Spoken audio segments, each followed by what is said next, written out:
টকবগে এক তরুণ গার্মেন্টসের চাকরি ছেড়ে প্রস্তুতি নিচ্ছিলেন প্রবাসী জীবন বেছে নেয়ার। সেই ছেলেটাই আজ বাংলাদেশ জাতীয় দলের ফুটবলার। অথচ শৈশবে বাবার মৃত্যু, 4 ভাই বোন আর মাকে নিয়ে টানাপোড়েনের সংসারের বড় ছেলেকে ছেড়েই দিতে হয়েছিল ফুটবল।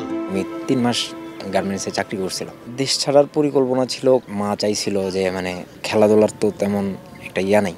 যার জীবনের গল্প সিনেমার চেয়েও সিনেমেটিক।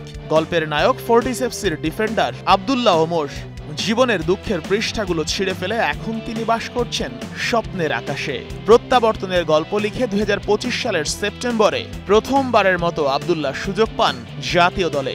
যদিও ডাক আসার পর শুরুতে বিশ্বাসই করতে পারেননি। দলে তো ডাক পেয়েছেন, নেপাল সফর করেছেন, ওই যে ডাক পাওয়ার টাইমটার গল্পটা যদি একটু বলতেন। ডাক পাওয়ার গল্পটা আসলে আমি হঠাৎ করে শুনলাম যে এরকম আমাকে ডাকলো। তো প্রথমে তো আমি বিলিভ করতে পারতেছি না আসলে বিষয়টা, কারণ প্রতিটা প্লেয়ারের এটা স্বপ্নের মতো। তো আমি প্রথমে এটা শিওর করার জন্য আমি আমাদের কোচের কাছে যাই।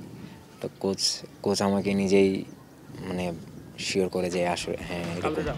আব্দুল্লাহর পড়ালেখা ছিল বন্ধ, গার্মেন্টসে বেতনই বা কত। ফুটবল খেলেও পরিবারের পাশে দাঁড়াতে পারছিলেন না, তাই মায়ের জোরাজুরিতে প্রস্তুতি নিচ্ছিলেন প্রবাস জীবন বেছে নেয়ার। আমি ড্রপ আউট ছিলাম, ইন্টারমিডিয়েট কমপ্লিট করে পড়ালেখাও স্টপ ছিল, সাথে খেলাধুলাও তেমন একটা মোটামুটি আমার ইনকাম হয়তো ওইরকম কিছু ছিল না। তো বাসায় বলতো কিছু একটা কর, তো এই জন্য আমি চিন্তা করছি যে যাক পার্ট টাইম হিসাবে হইলেও আমি গার্মেন্টসে করি। ওই হিসাবে 3 মাস করছি। পরিবার কিংবা সমাজের চাপে হয়তো বারে বারে লক্ষ্যচ্যুত হয়েছেন, কিন্তু যার মগজে শুধুই ফুটবল, তার স্বপ্নের পথে বাধা হয়ে দাঁড়ায় সাধ্যকার। তো আমার মা ফিউচারের জন্য বলছিল যে অন্য কোথাও, বাইরে কোথাও চলে যাওয়ার জন্য। তো আসলে ওইটাও প্রসেসিং ছিল, তো ওই জন্য চাইছিল যে বিদেশে চলে যাওয়ার জন্য।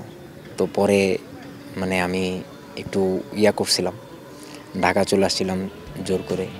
নেপাল সফরে জামাল তারিকদের সঙ্গী ছিলেন আব্দুল্লাহ ওমর। মাঠে হয়তো নামা হয়নি, নেপালে সরকার পতনের আন্দোলনে দ্বিতীয় ম্যাচটা বাতিল না হলে হয়তো অভিষেকটাও হয়ে যেত।